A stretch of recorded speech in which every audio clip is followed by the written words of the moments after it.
Sir Bangladesh जो है अपनी हरकतों से बाज नहीं आ रहा, इंडिया के साथ एक के बाद एक पंगा ले रहा है, इंडिया को उकसा रहा है। असम की एसटीएफ ने 8 अल-कायदा टेररिस्ट जो बांग्लादेशी हैं, एकदम अगली लुकिंग टेररिस्ट, उनको कल रात को लेट नाइट एक ऑपरेशन के अंदर अरेस्ट करा है। डिस्टेबलाइज हो गया है Bangladesh. It was a reasonably good economy. अगर आप 3 साल पहले जाके पढ़े, इतनी तारीफें हो रही थी। एंड ये जो 8 जो उठाए हैं, ये ऑपरेशन था बेसिकली हिंदू नेशनल्स को मारने का। ये बेसिकली ऑपरेशन था यहाँ पर, और जिस तरह से एक स्लीपर सेल यहाँ पर सो कॉल्ड घुसने की कोशिश करी थी। बंगालियों की इतनी औकात थी, उन्होंने हमला कर लिया। अब इंडियंस ने जवाब नहीं दिया क्योंकि वो उनको इतना हैवी ले नहीं रहे। लेकिन मैं कहती हूँ इंडिया की आर्मी को सल्यूट है कि वो भाई हिम्मत और जुर्रत का मुजाहिरा कर रहे हैं। पूरा सड़ गया है, इकोनॉमी भी डाउन हो गई है, महंगाई बढ़ गई है। It is not a democracy any more. समझ में नहीं आता कि किस किस्म की गवर्नमेंट है, क्या मिलिट्री रन कर रही है, यूनुस रन कर रहे हैं। तो असम में तो ये उठाया। उसके बाद केरला के कासरगोड के अंदर जो इसी असम का जो टेरर केस है, इसके अंदर से एक बंदा जिसका नाम है शाब से, कल उसको भी उठाया गया। कहां से? कासरगोड से। I am not very surprise. 10 minute तो बड़ी दूर की बात है।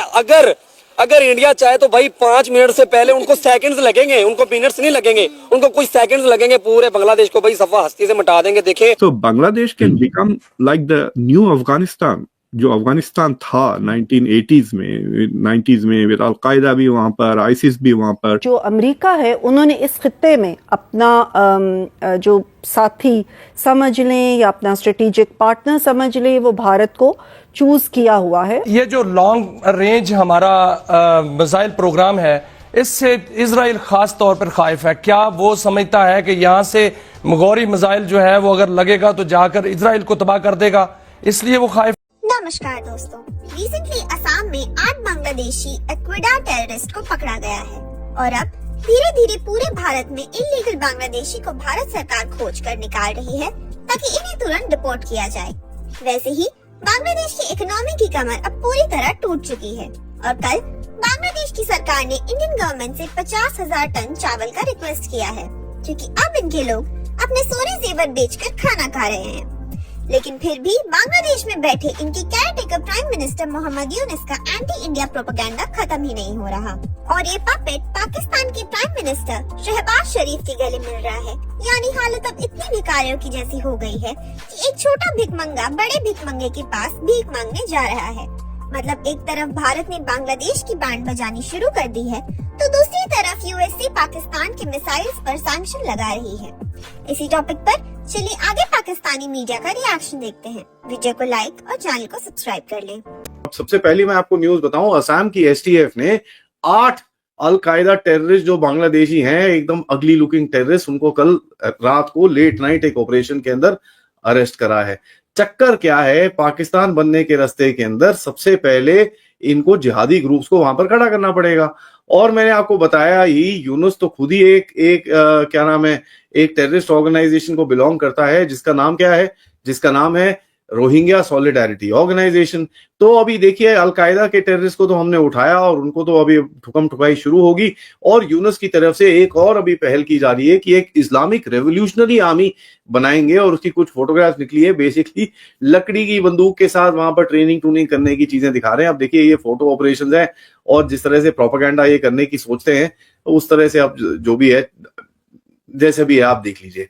और ये टेररिस्ट को उठाने के चक्कर में मैं आपको एक और बात बताऊं, ये जो 8 तो उठाए एंड ये जो 8 जो उठाए हैं, ये ऑपरेशन था बेसिकली हिंदू नेशनल्स को मारने का। ये बेसिकली ऑपरेशन था यहाँ पर, और जिस तरह से एक स्लीपर सेल यहाँ पर सो कॉल्ड घुसने की कोशिश करी थी। और इसके बारे में कल परसों में एक इंटेलिजेंस रिपोर्ट भी आई है कि कुछ स्लीपर सेल्स भारत के अंदर ऑपरेट कर रहे हैं, जिनके ऊपर अभी क्रैकडाउन शुरू हो चुका है। नाउ ये स्लीपर सेल्स क्या है? ये जमात के स्लीपर सेल्स हैं जो यहाँ पर आके थोड़ी अराजकता फैलाने की कोशिश करेंगे, और इसी चक्कर में आप देखेंगे पिछले कुछ दिनों से क्रैकडाउन काफी जोर से चल रहा है। तो असम में तो ये उठाया।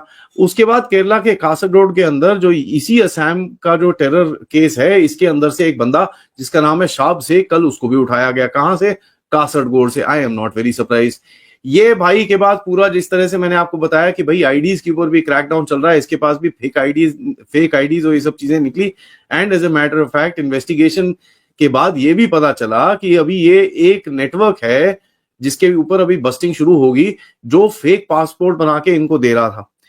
तो वो भी शुरू होगा। और कल मैंने आपको बताया था कि भाई कोलकाता के अंदर एक काफी बड़ा एक नेटवर्क बस्ट किया गया था जिसके अंदर फेक पासपोर्ट बनाने की पूरी कोशिश की जा रही थी। एक एक स्टेट के अंदर भारत के इस टाइम पे क्रैकडाउन शुरू हो चुका है और धीरे धीरे करके आपको यहां पर ये चीजें दिखेंगी कि भाई ये बांग्लादेशी अभी भागना शुरू होंगे। इसी तरह से पिंपरी चिंचवाड़ जो पुणे के अंदर एरिया है वहां पर अभी बुलडोजर एक्शन शुरू हो चुका है। ये जितनी भी फेक और ये इलीगल तरह की कंस्ट्रक्शन और ये सब चीजें करी हुई थी जहां पर इलीगल बांग्लादेशी बैठे हुए थे, इनको भगाने का पूरी तरह से काम शुरू हो चुका है। और हमारे फडणवीस ब्यूरो ऑफ इन्वेस्टिगेशन जो हमारे देव फडणवीस साहब हैं, उनका जो फेवरेट एक टर्म उनके बारे में बोलते हैं, उनका एक्शन शुरू हो चुका है। बांग्लादेश ने इंडिया से मांगे हैं 50,000 tonne of rice at discounted price, क्योंकि फूड इमरजेंसी आती दिख रही है, फूड रिजर्व्स डिप्लीट कर गए हैं और इन्फ्लेशन हाई है। What is this kind, what is this news? India से पहले तो मतलब गाली भी देनी है, इंडिया के खिलाफ न्यूक्लियर वेपन भी मांगना है, इंडिया के खिलाफ पाकिस्तान के साथ कोऑर्डिनेशन भी करना है, और चावल इंडिया से मांगना। चक्कर ये है ना कि the right hand does not know what the left hand is doing, right? तो जो बदमाशी कर रहे हैं वो अपने तौर पे बदमाशी कर रहे हैं, और जिनको मैनेज करना है इकोनॉमी, पब्लिक, महंगाई, दे आर वरिंग के भाई ये क्या हो रहा है। It is the same situation with Maldives ना, कि parliament was interested in good relations with India while the president was running around India से इंडिया आउट कहते हुए। तो ये मतलब see, these are still underdeveloped. This is proof of underdevelopment of the government, na? It is the opposite of deep state. ये shallow state बिल्कुल भी shallow है state, मतलब governance is not going deep कि भाई manage कौन करेगा। You know, Pakistan में at least आर्मी थी ना, कि जब भी गवर्नमेंट फेल हो जाती थी army would come in and substitute as it would become the alternative to government, right?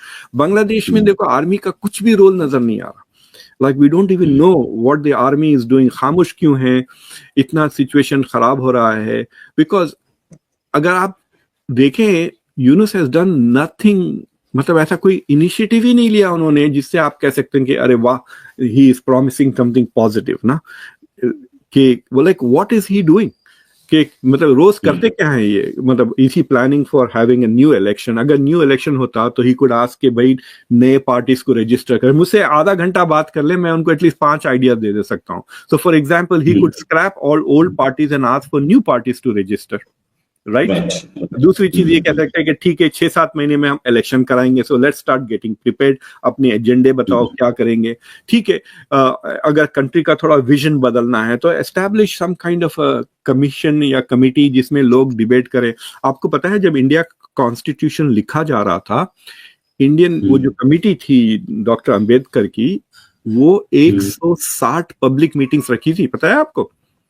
India के कॉन्स्टिट्यूशन लिखने में 160 पब्लिक मीटिंग्स हो रहे थे, not the private ones that the committee was meeting, खुलेआम हम क्या, how should we define fundamental rights, how should we define this. लोग अब गए या नहीं गए, पब्लिक कितना पार्टिसिपेट करी। उस जमाने में ना तो सोशल मीडिया था, ना टीवी थी इंडिया में, खाली रेडियो पे चलता था बातचीत। But today we have all of this ना, he can have a proper national discussion, national conference on the future of Bangladesh. वो भी नहीं हो रहा। Students are going crazy, 29-year-olds are running the government वो आलम बंदे को, right? So I think the country is heading towards a chaos, और and it's a very big country भाई, 170 मिलियन की 17 करोड़ का आबादी है, it is not a joke, right?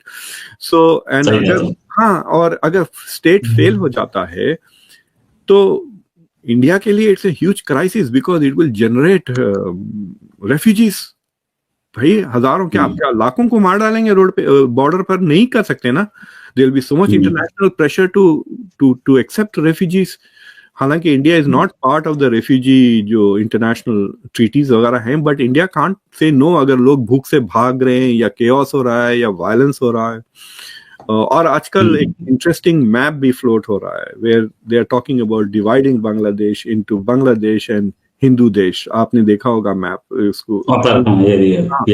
So if there is also this attempt to break up Bangladesh, then in this chaos, क्या Muhammad Yunus can hold it together, the country? I mean, these are very serious questions, and the man is too old, bhaiya.